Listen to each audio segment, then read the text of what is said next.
फहमीना को जैसे ही ये बात पता चलती है कि वकार और रोशनी के बीच बहुत बुरी लड़ाई हुई है आयमा को लेकर, तो वो फौरन वकार के घर पहुंच जाती है।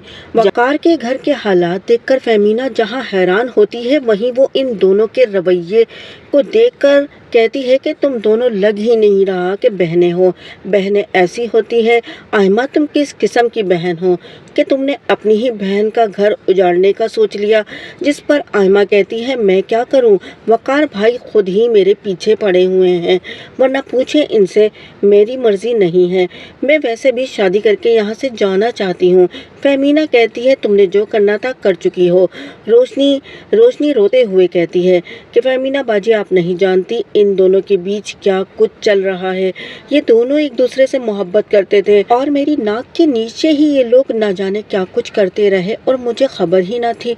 मैं तो यही समझती थी कि वकार मुझे बहुत मोहब्बत करते हैं, सिर्फ मुझे चाहते हैं। वकार आगे बढ़ता है और कहता है, रोशनी ये बात गलत नहीं है, मैं वाकई तुम्हें चाहता हूँ। आयमा जो कुछ कह रही है झूठ कह रही है।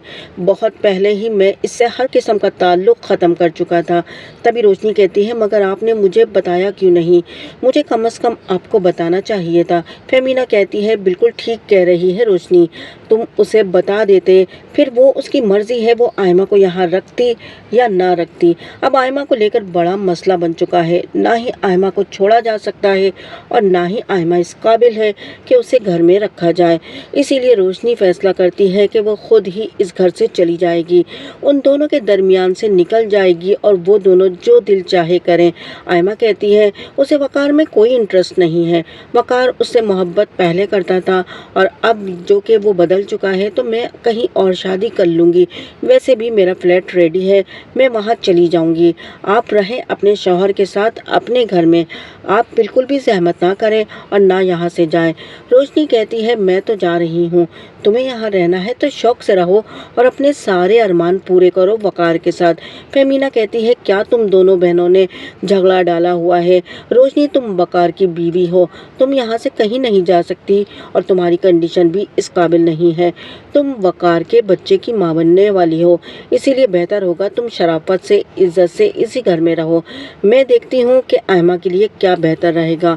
तभी यहाँ पर फहमीना जो है एक हॉस्टल में आयमा के लिए बात करती है और आयमा से कहती है, अब तुम्हें यहाँ से जाना होगा, अपना सामान पैक करो, मैंने एक हॉस्टल में कमरा बुक करा दिया है और तुम्हारा जो भी एक्सपेंसिव था वो भी दे दिया है, तुम आराम से सुकून से वहाँ रह सकती हो।